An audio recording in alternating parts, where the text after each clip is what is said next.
सटब की ना बोला बोल पतर की हमारा से पटब की ना।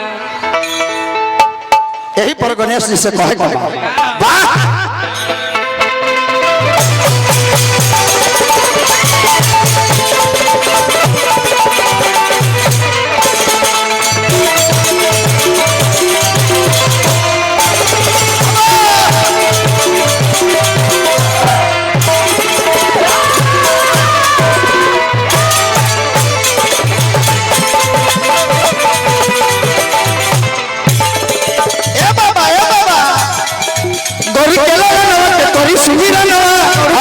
पकीना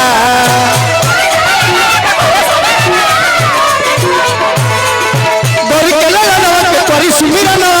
आई पकीना आई आई बाबा दरअसल देखई पकीना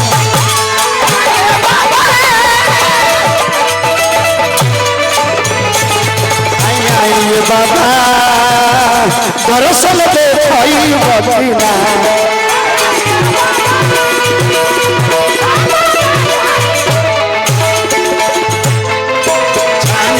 सब कहे ना धोती ना तुला सर्व पियला गाजा हो पियला गाजा ये हमारे जोगिया हो दम दम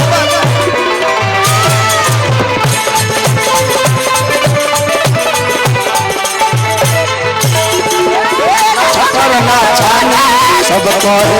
भरदानी ना धोती ना तुलता सर्व है गंगा पानी पियला गाजा हो पियला गाजा ये हमारे जोगिया हो दम दम डमर बजाए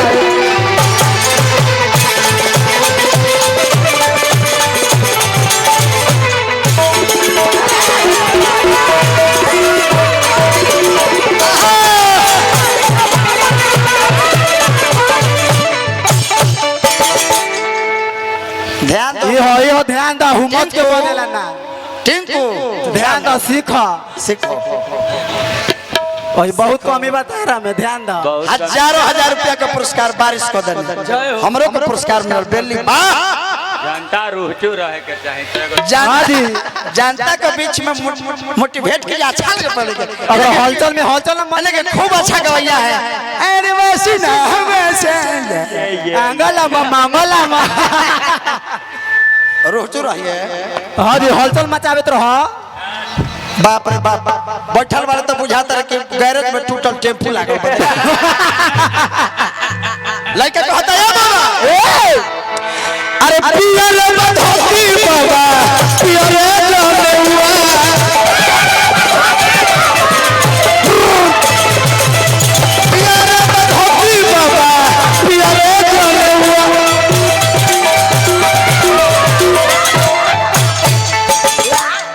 पियर धोती बाबा पियर जाने हुआ एकर मतलब के पियर के शुभ मानल गए हमने के पूरे भारत वर्ष के हर समाज के लोग यदि सीखे के चाहिए तो देवो में देव महादेव जी के परिवार से सीखे के चाहिए अरे भूख लगे तो भोजन कर लो ये प्रकृति है भूख लगे तो भोजन कर लो ये प्रकृति है बिना भूख के बार बार भोजन करना ये विकृति है और अपने भूखे रहकर किसी भूखे को भोजन करा देना यही तो हमारा देश का संस्कृति है सही बात हो आज चाचा हमने के बाप दादा पर बाबा लोग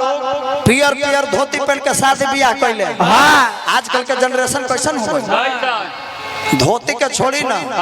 आजकल लड़का लोग लूजरे पर ब्याह कर लेता है हाँ खींचा टिंकू टकराना के गांव तो देखनी लांगे एक दिन ब्याह होते लड़के के आजकल के लड़का लोग ब्याह हो जाता आज अपन माई के लोग मम्मी नहीं खे कह आज जैसे ही ससुरारी से फोन आ जाता हाँ हेलो मम्मी कैसे मम्मी जी कमलेश भैया तो सास के मोम कहले इंग्लिश मोम अरे बाप हेलो मोम इनकरो बाप रे सास परिश्र होते तो का जाने बाप रे बाप का जाने होते यो घरे कहो तो कि हम कमलेश देहाती हैं मम्मी जी बाप रे बाप रे लड़का कहता है बाबा अरे पिया रे धोती बाबा पिया रे जनेवा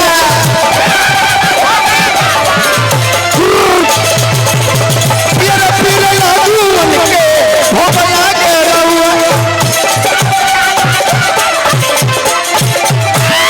ए बाबा अरे दूधू हलक चला करे ले भगना ओई बकीना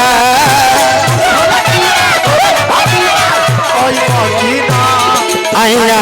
बाबा मंगल कर सही बकीना आई मंगल कर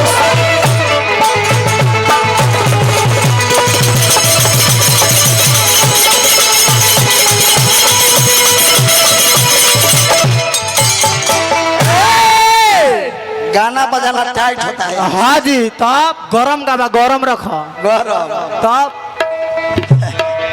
ए भाई तुम मुर्घटिए पकावे वाला बयास हाँ जी तू तो गौनये के मौका देता रहा भाई अरे राम तू चल जा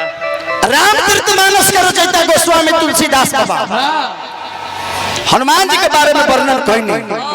और देवता चीतन धरई और देवता चीतन धरई आ हनुमत से ही सर्व सुख हाँ जी एकर मतलब यही भई कि दुर्गा जी के पूजा करम तो शक्ति के प्राप्ति होई सरस्वती माई के पूजा करम ज्ञान के प्राप्ति होई लक्ष्मी माई के पूजा करम धन के प्राप्ति होई लेकिन खाली पूजा कइला से ना कर्म कइला से हाँ जी कर्म प्रधान विश्व करी राखा आ जो जस करनी तो फल चाचा सही बात आप जीवन में भगवान से डरिए चाहे मत डरिए